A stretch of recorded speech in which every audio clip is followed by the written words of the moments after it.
सवाल 232। राजस्थान के चौहान राजवंश का सबसे प्रामाणिक कालक्रम और अजमेर नगर के विकास का वर्णन करने वाला संस्कृत ग्रंथ कौन सा है?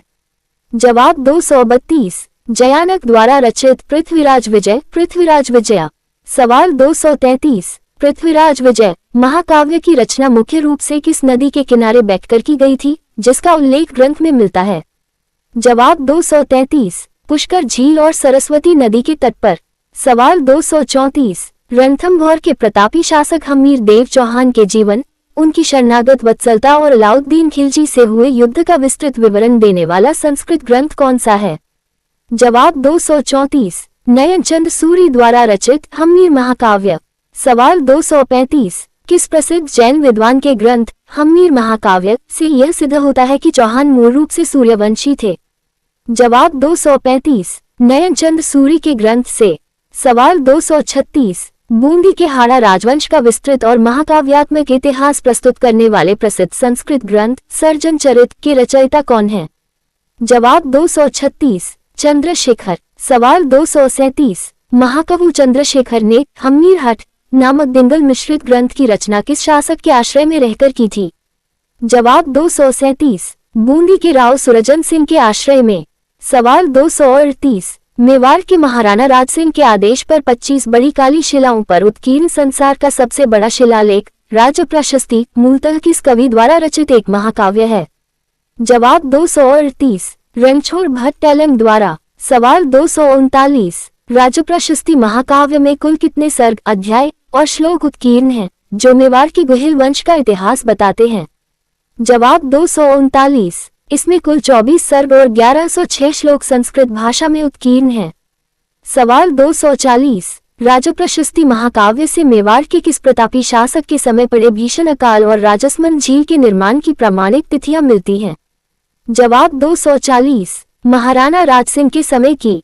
सवाल 241। महाराणा कुंभा द्वारा रचित संगीत शास्त्र का सबसे विशाल और प्रामाणिक ग्रंथ कौन सा है जो 5 भागों में बनता है? जवाब 241। संगीत राज, संगीत राजा। सवाल 242। कुंभा के दरबारी कवि कान्हा व्यास द्वारा रचित वह कौन सा प्रसिद्ध ग्रंथ है जिसका पहला भाग स्वयं कुंभा ने राजवर्णन के नाम से लिखा था? जवाब 242। एकलिंग महात्म्य, एकलिंग महात्म्य। सवाल 243। मेवाड़ के गुहिल वंश के आदिपुरुष बप्पा रावल के संन्यास और उनकी धार्मिक गुरु परंपरा का वर्णन करने वाला मुख्य ग्रंथ कौन सा है? जवाब 243। एकलिंग महात्म्य। सवाल 244। बीकानेर के राठौर शासक रायसिंह के समय राजपूताना के सामंतों के शौर्य का वर्णन करने वाला संस्कृत ग्रंथ करमचंद वंशोत्कीर्तनकम काव्यम किसने लिखा था? जवाब 244। जयसोम ने। सवाल 245। आमेर के कछवाहा वंश के राजा मानसिंह प्रथम के कीर्ति संपादन हेतु पुंडरीक विठल द्वारा रचित प्रसिद्ध संगीत ग्रंथ कौन सा है? जवाब 245। रागमंजरी और रागमाला। सवाल 246। किस कछवाहा शासक के काल में कृष्ण भट्ट कविकलानिधि ने राघवंश महाकाव्यम और ईश्वर विलास महाकाव्यम की रचना की थी? जवाब 246। जयपुर के महाराजा सवाई जयसिंह द्वितीय के काल में। सवाल 247। ईश्वर विलास महाकाव्यम ग्रंथ से जयपुर के किस महाराजा द्वारा करवाए गए प्रसिद्ध अश्वमेध यज्ञ का आंखों देखा विवरण मिलता है? जवाब 247। सवाई जयसिंह द्वितीय द्वारा करवाए गए यज्ञ का। सवाल 248। सल्तनत काल का वह कौन सा प्रसिद्ध फारसी इतिहासकार था जिसने अलाउद्दीन खिलजी के चित्तौड़ और रणथंभौर अभियानों में व्यक्तिगत रूप से भाग लिया था? जवाब 248। अमीर खुसरो, अमीर खुसरो। सवाल 249। रणथंभौर के दुर्ग के पतन और वहां हुए राजस्थान के पहले जौहर 1301 ईस्वी का आंखों देखा विवरण अमीर खुसरो ने किस फारसी ग्रंथ में दिया है? जवाब 249। खजाइन उल फुतूह, खजान उल फ्यूतूह या तारीख इलाही। सवाल 250। आज कुफ्र का गढ़ इस्लाम का घर हो गया, रणथंभौर दुर्ग के पतन पर अमीर खुसरो का ये प्रसिद्ध कथन किस ग्रंथ में दर्ज है? जवाब 250। खजाइन उल फुतूह में। सवाल 251। अलाउद्दीन खिलजी द्वारा चित्तौड़गढ़ पर किए गए आक्रमण 1303 ईस्वी और चित्तौड़ का नाम बदलकर खिजराबाद किए जाने का उल्लेख किस फारसी स्रोत में मिलता है? जवाब 251। खजाइन उल फुतूह में। सवाल 252। प्रसिद्ध सूफी कवि मलिक मोहम्मद जायसी ने चित्तौड़ के साके के 240 वर्ष बाद 1540 ईस्वी अवधी भाषा में किस ऐतिहासिक काव्य की रचना की थी? जवाब 252 पद्मावत। पद्मावत। सवाल 253 खिलजी काल की प्रशासनिक क्रूरता और जालौर विजय 1311 ईस्वी के कुछ संदर्भों को स्पष्ट करने वाली फारसी तवारीख तारीख फिरोजशाही के लेखक कौन है? जवाब 253 जियाउद्दीन बर्नी। सवाल 254 मुगल सम्राट बाबर ने अपनी तुर्की भाषा की आत्मचरित तुजुके बाबरी बाबरनामा में राजपूताना के किस शासक को भारत का सबसे शक्तिशाली राजा माना था? जवाब 254 मेवाड़ के महाराणा सांगा संग्राम सिंह प्रथम को। सवाल 255 अबुल फजल द्वारा रचित अकबरनामा के किस विशिष्ट भाग से राजस्थान की मनसबदारी व्यवस्था और राजाओं की अधीनता का विवरण मिलता है? जवाब 255 तीसरे भाग यानी आईने अकबरी से। सवाल 256 अकबर के दरबार के किस विख्यात इतिहासकार ने हल्दी घाटी के युद्ध 1576 ईस्वी में स्वयं मुगलों की तरफ से लड़ते हुए युद्ध का आंखों देखा विवरण लिखा? जवाब 256 अब्दुल कादिर बदाऊनी ने। सवाल 257 बदाऊनी द्वारा रचित वह कौन सा प्रसिद्ध फारसी ग्रंथ है जिसमें हल्दी घाटी के युद्ध को गोगुंदा का युद्ध कहा गया है? जवाब 257 मुंतखाबुत तवारीख मुंतखाबुत तवारीख। सवाल 258 अबुल फजल ने अपने ग्रंथ अकबरनामा में हल्दी घाटी के युद्ध को सामरिक भूगोल के आधार पर क्या नाम दिया था? जवाब 258 खमनोर का युद्ध बैटल ऑफ खमना। सवाल 259 मुगल सम्राट जहांगीर की आत्मकथा तुजुके जहांगीरी से मेवाड़ मुगल संधि 1615 ईस्वी की कौन सी सबसे महत्वपूर्ण शर्त का पता चलता है? जवाब 259 इसके अनुसार मेवाड़ के राणा को कभी भी मुगल दरबार में व्यक्तिगत रूप से उपस्थित होने के लिए बाध्य नहीं किया जाएगा। सवाल 260 annuls and antiquities of Rajasthan annuls and antiquities of Rajasthan नामक कालजयी ग्रंथ के लेखक कौन है जिन्हें राजस्थान इतिहास का पिता कहा जाता है? जवाब 260 Colonel James Tod Colonel James Tod. सवाल 261 कर्नल जेम्स टॉड 1818 ही से 1822 के दौरान राजपूताना में किस पद पर कार्यरत थे जिसके कारण उन्हें इतिहास संकलन का अवसर मिला? जवाब 261 पश्चिमी राजपूत राज्यों के पॉलिटिकल एजेंट के पद पर। सवाल 262 कर्नल जेम्स टॉड के प्रसिद्ध ग्रंथ एनॉल्स का प्रथम भाग किस वर्ष लंदन से प्रकाशित हुआ था? जवाब 262 1829 ईस्वी में। सवाल 263 कर्नल जेम्स टॉड ने अपने ग्रंथ एनॉल्स एंड एंटिक्विटीज ऑफ राजस्थान को मूलतः किस दूसरे नाम से भी जारी किया था? जवाब 263 the central and western Rajput states of India the central and western Rajput states of India. सवाल 264 कर्नल जेम्स टॉड का वह दूसरा प्रसिद्ध ग्रंथ कौन सा है जो उनकी मृत्यु के बाद 1839 ईस्वी में प्रकाशित हुआ और पश्चिमी भारत की यात्रा पर आधारित है? जवाब 264 travels in western India travels in western India. सवाल 265 कर्नल जेम्स टॉड के इतिहास लेखन के गुरु कौन थे जिन्हें उन्होंने अपना एनॉल्स ग्रंथ समर्पित किया था? जवाब 265 जैन यति ज्ञानचंद्र। सवाल 266 कर्नल जेम्स टॉड के इस विशाल अंग्रेजी ग्रंथ का हिंदी में पहला प्रामाणिक और त्रुटिरहित अनुवाद किस आधुनिक इतिहासकार ने किया था? जवाब 266 महामहोपाध्याय पंडित गौरीशंकर हीराचंद ओझा ने। सवाल 267 पंडित गौरीशंकर हीराचंद ओझा का संबंध राजस्थान के किस प्राचीन जिले या रियासत से था जहां उन्होंने प्राचीन लिपियों का अध्ययन किया? जवाब 267 सिरोही रियासत रोहिणा गांव से। सवाल 268 ओझा जी द्वारा रचित वह कौन सा ऐतिहासिक ग्रंथ है जिसे राजस्थान के क्षेत्रीय इतिहास का सबसे शुद्ध और वैज्ञानिक दस्तावेज माना जाता है? जवाब 268 राजपूताना का इतिहास। सवाल 269 मेवाड़ के महाराजा सज्जन सिंह और महाराणा फतेह सिंह के काल में कविराजा श्यामलदास द्वारा लिखा गया मेवाड़ का सबसे विस्तृत ग्रंथ कौन सा है? जवाब 269 वीर विनोद। सवाल 270 वीर विनोद ग्रंथ के अनुसार मेवाड़ के कुल 84 दुर्गों में से अकेले 32 दुर्गों का निर्माता किसे स्वीकार किया गया है?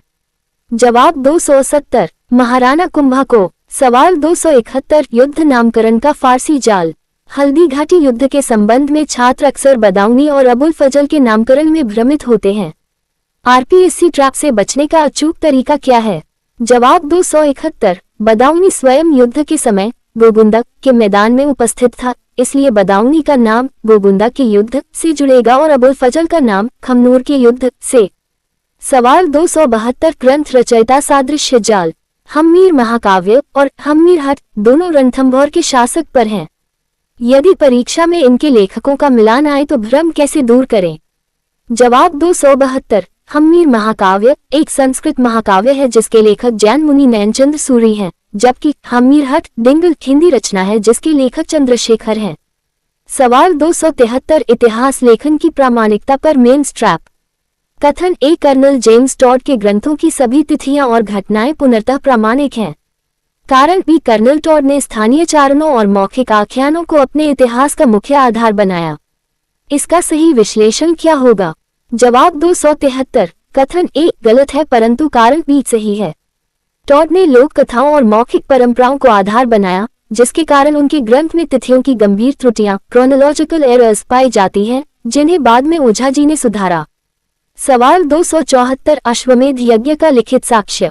सवाई जयसिंह द्वारा करवाए गए अंतिम ऐतिहासिक अश्वमेध यज्ञ की जानकारी देने वाला सबसे मुख्य संस्कृत ग्रंथ कौन सा है? जवाब 274 कृष्णवट कविकलानिधि द्वारा रचित ईश्वर विलास महाकाव्यम। छात्र अक्सर इसे केवल राजप्रशस्ति या वंश भास्कर समझ लेते हैं। सवाल 275 पद्मावत की ऐतिहासिकता का जाल। मलिक मोहम्मद जायसी का ग्रंथ पद्मावत अलाउद्दीन के आक्रमण के कितने वर्ष बाद लिखा गया और इसकी मूल भाषा क्या थी? जवाब 275 यह आक्रमण 1303 ईस्वी के पूरे 240 वर्ष बाद 1540 ईस्वी में लिखा गया और इसकी मूल भाषा अवधी थी, न कि राजस्थानी या डिंगल।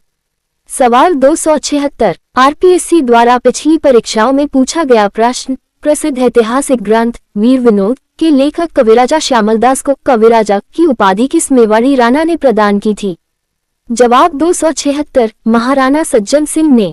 सवाल 277 रणछोड़ भट्ट टैलेंट द्वारा रचित राजप्रशस्ति महाकाव्य किस झील के किनारे स्थापित की गई थी? जवाब 277 राजसमंद झील के उत्तरी किनारे नौचौकी पाल पर। रस mains pattern questions 20 words 2 marks. सवाल 278 इतिहासकार के रूप में पंडित गौरीशंकर हीराचंद ओझा के योगदान को रेखांकित कीजिए। जवाब 278 ओझा जी राजस्थान के प्रथम वैज्ञानिक इतिहासकार थे। उन्होंने प्राचीन लिपियों भारतीय प्राचीन लिपिमाला का विश्लेषण कर कर्नल टॉड की तिथियों की अशुद्धियों को सुधारा और राजपूताना का इतिहास नामक प्रामाणिक ग्रंथ लिखा। सवाल 279 खजाइन उल फुतूह का राजस्थान इतिहास में क्या महत्व है? जवाब 279 अमीर खुसरो द्वारा रचित इस फारसी ग्रंथ से अलाउद्दीन खिलजी के रणथंभौर 1301 ईस्वी और चित्तौड़ 1303 ईस्वी अभियानों राजपूतों के जौहर और सामरिक स्थिति का आंखों देखा प्रामाणिक विवरण मिलता है। सवाल 280 फारसी तवारीखें मध्यकालीन राजस्थान के सैन्य इतिहास को जानने का मुख्य स्रोत हैं, परंतु उनका दृष्टिकोण एकांगी है। इस कथन की समीक्षा कीजिए।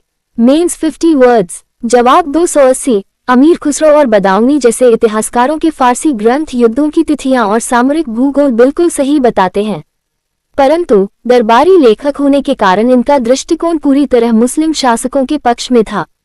ये राजपूतों की सामरिक सफलताओं को कम करके आनते थे और धार्मिक कट्टरता से प्रेरित होकर विवरण लिखते थे। सवाल 281 सांस्कृतिक और राजनीतिक इतिहास के स्रोत के रूप में राजप्रशस्ति महाकाव्य का मूल्यांकन कीजिए। Mains 50 words. जवाब 281 राजसमंद झील पर उत्कीर्ण यह महाकाव्य मेवाड़ के गुहिल वंश का बप्पा रावल से लेकर राजसेन तक का क्रमबद्ध इतिहास देता है। राजनीतिक रूप से यह मेवाड़ मुगल संधि की विस्तृत जानकारी देता है, जबकि सांस्कृतिक रूप से ये तत्कालीन अकाल राहत कार्यों, निर्माण कला और संस्कृत साहित्य के विकास को प्रमाणित करता है। पृथ्वीराज विजय जयानक संस्कृत महाकाव्य चौहानों का प्रामाणिक कालक्रम अजमेर का भौगोलिक वर्णन। हम्मीर महाकाव्य नयनचंद्र सूरी संस्कृत हम्मीर चौहान का इतिहास चौहानों की सूर्यवंशी उत्पत्ति। राजप्रशस्ति रणछोड़ भट्ट टैलेंट संस्कृत शिलालेख 25 शिलाओं पर उत्कीर्ण संसार का सबसे बड़ा लिखित महाकाव्य। खजाइन उल फुतूह अमीर खुसरो फारसी तवारीख रणथंभौर 1301 और चित्तौड़ 1303 के साकों का आंखों देखा वर्णन। मुंतखाब उत तवारीख बदाऊनी फारसी हल्दी घाटी युद्ध का सजीव वर्णन, इसे गोगुंदा का युद्ध कहा। Annals and antiquities colonel James Tod अंग्रेजी इतिहास राजस्थान इतिहास का व्यवस्थित संकलन मौखिक परंपराओं पर आधारित। वीर विनोद कविराजा श्यामलदास आधुनिक इतिहास मेवाड़ का विस्तृत इतिहास, कुंभा की स्थापत्य 32 दुर्ग का साक्ष्य। इस भाग के वे 10 अति महत्वपूर्ण काट्य तथ्य। गोगुंदा का युद्ध। अब्दुल कादिर बदाऊनी ने अपने ग्रंथ मुंतखाब उत-तवारीख में हल्दी घाटी के युद्ध को गोगुंदा का युद्ध कहा है। खमनोर का युद्ध। अबुल फजल ने अकबरनामा में हल्दी घाटी के सामरिक महत्व को देखते हुए इसे खमनोर का युद्ध नाम दिया।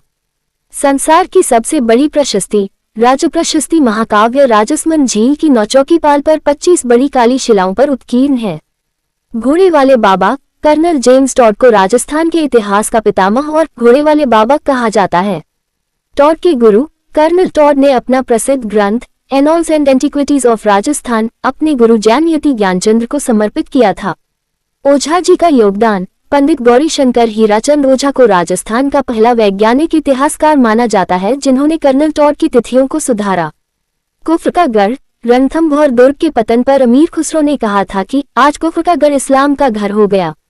चित्तौड़गढ़ का नाम। खजाइनुल फुतूह के अनुसार अलाउद्दीन खिलजी ने चित्तौड़ को जीतकर उसका नाम अपने पुत्र के नाम पर खिजराबाद रखा था। अश्वमेध यज्ञ का साक्ष्य। ईश्वर विलास महाकाव्यम सवाई जय सिंह द्वारा कलयुग में करवाए गए अंतिम अश्वमेध यज्ञ का एकमात्र प्रमाणिक काव्य स्रोत है। 32 दुर्गों का साक्ष्य। कविराजा श्यामलदास के ग्रंथ वीर विनोद से ही पहली बार यह स्थापित हुआ कि मेवाड़ के 84 में से 32 दुर्ग अकेले महाराणा कुंभा ने बनवाए थे। बधाई हो, आपका ये भाग भी पूरी तरह से एग्जॉस्टिव रूप से समाप्त हो गया है।